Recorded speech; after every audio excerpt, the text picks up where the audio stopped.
Hey guys, welcome back to another video on my astronomy channel. Today we are back with more. Today we're talking about two moons of Saturn that might have life. Why I say they might have life is because I'm going to explain that to you later. Enceladus. First we're going to start off with Enceladus, or however you want to pronunciate it. I pronunciate Enceladus like some of the other astronomers. So Enceladus is an icy world orbiting Saturn, and it is the sixth largest moon of Saturn, but it's about 10% the diameter of our moon, and is 500 kilometers in diameter. Diameter. Why can I not say diameter?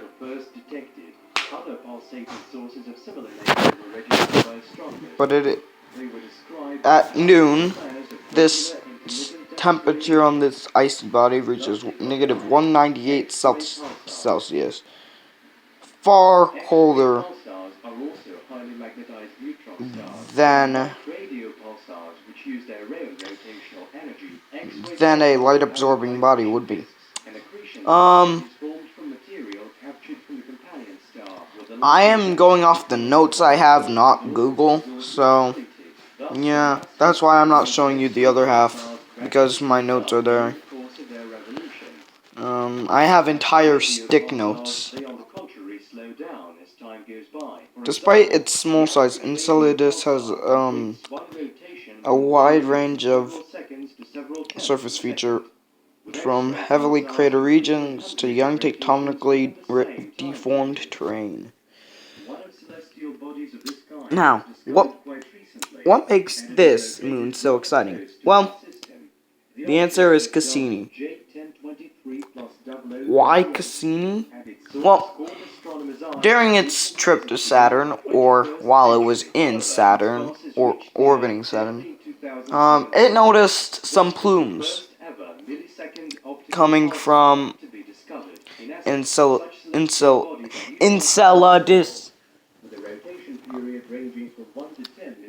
The scientists immediately made it go over there, collect, and then after a couple of days, hours, or months, it made the trip. And then it after did that, it collected the water plumes. Yes, I say that water. I say water because it actually was water. The same type of water we have on Earth. Liquid water. Meaning Enceladus probably has a subsurface ocean under that ice. Now,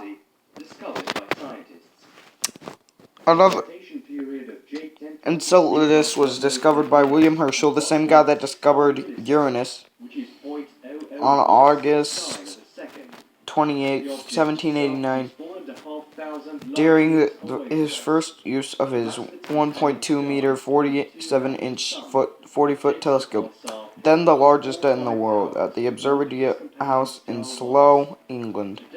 Its apparent magnitude, HV equals plus 11.7, and its proximity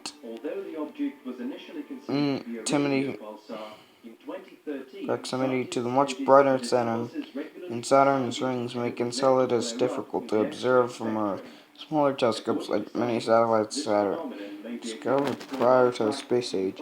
Enceladus was first observed during a Saturn equinox, when Earth is within the ring plane.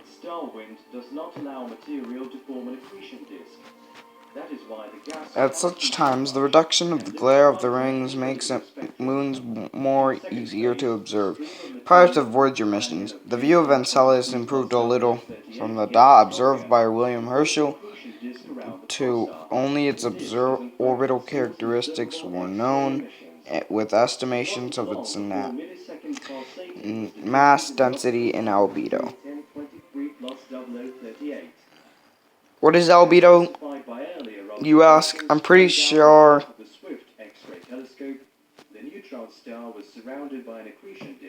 Yeah, albedo is the reflection of light.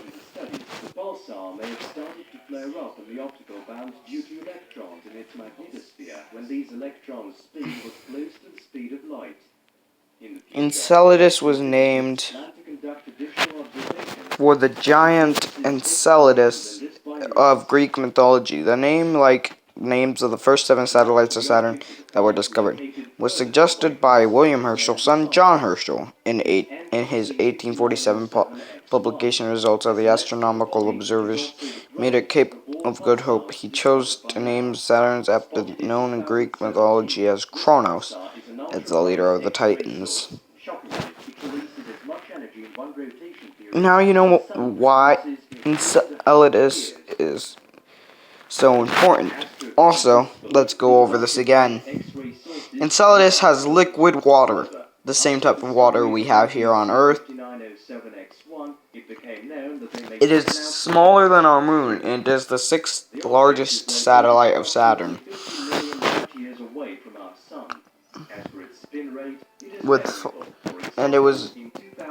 And it was first observed by William Herschel, the same guy that discovered Uranus.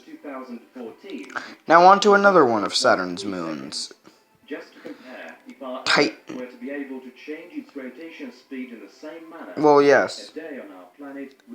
Let's just search that up again. There you go. Titan is the largest moon of Saturn, and the 2nd largest natural satellite in the solar system, and the only moon known to have a dense atmosphere. It is the only body in space, other than Earth, with clear evidence of stable bodies of surface liquid. Yeah, you heard that right. There's water on Titan. It is the only moon known with and has been found. Saturn is one of 7 gravitationally rounded moons. Not many moons are gravitationally rounded. The Earth's moon is the 5th largest satellite in the solar system, by the way. We're going to be doing a video on that one soon. Or monthly. Come on.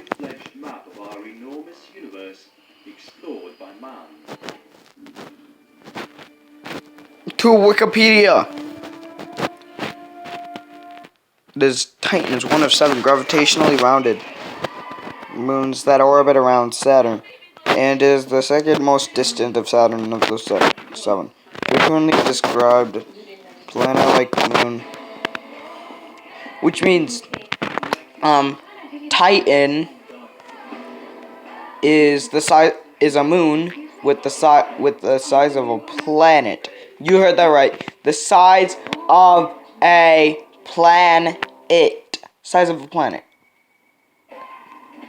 That is what makes it so unique. Titan was discovered by Christian Huygens in 1655, before, and it was named Saturn VI. Told you. Here's how to listen to pronunciate it.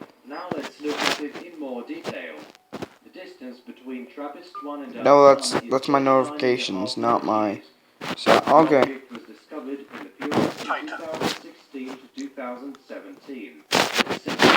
There's proof I'm pronouncing it right. Saturn VI, like my designation as Ryan the Sixth. It is actually not liquid water on Titan. It is methane and probably ethane.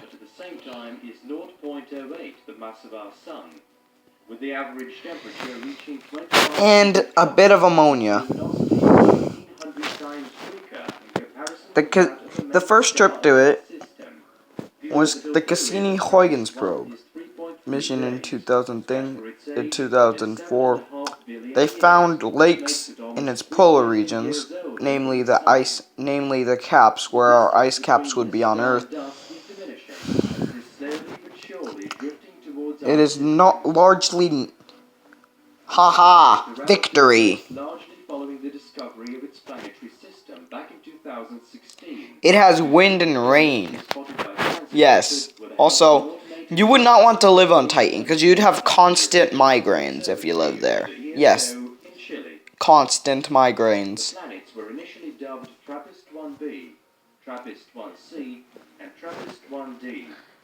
However, further investigations revealed that the presumed location of TRAPPIST Titan was discovered by Dutch astronomer Christian Huygens. Huygens was inspired by Galileo's discovery of the Galilean moons in 1610, Ganymede, Io, Europa, and Callisto in 1610. Let's just prove that I'm right by clicking Galilean moons. All the 7 exoplanets are identical to our Earth in terms of their dimensions, with their radii ranging from 0.71 to 1.13 that of our planet. Planets B and C orbit their parent star in the periods of 1.51 Io, Europa, yep. days respectively. Prove I'm right. Ganymede is actually the largest in the solar system. Largest moon in our solar system. We'll be doing a video on that next month. If I get around to that. Orbit in rotation. Titan orbits every 15 days and 22 hours, like Earth's moon and many other satellites of the giant planet. Its orbit rotation, its day, is identical to its orbital period. Titan is tidally locked, which means one face is always facing Saturn and the other is always facing the interstellar space. Like our own moon. That's why we can't see the dark side of the moon, because the moon is actually tidally locked. Yes, that is why we can never see the dark side. Titan is actually so similar to Earth. There's talk of it going to live there, but you would not want to live there. Constant migraines, people, remember.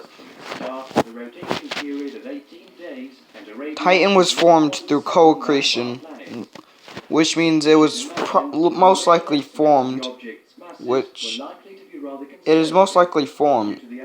was most likely formed through Saturn's leftover material, which means it was gaining mass right after Saturn formed. Meaning right after Saturn formed and had no more things to get, Titan took the rest of that, hence making it the largest moon. It probably was disturbed by others. That is why it had such an irregular orbit. Okay, today we learned that Enceladus and Titan are large moons of Saturn, Enceladus being the 6th and Titan being the largest in respective. Enceladus and Titan both have liquid on them and are satellites of Saturn. We also learned that they grow through possible co-accretion, which means it was probably born through the same way the planet did. We also learned that Titan is the only moon in our solar system with a dense atmosphere. That's it. Here are the temperatures for all the planets in the system. The steady state temperatures are given without including. That's it for today. Hope you guys learned something through this. And goodbye.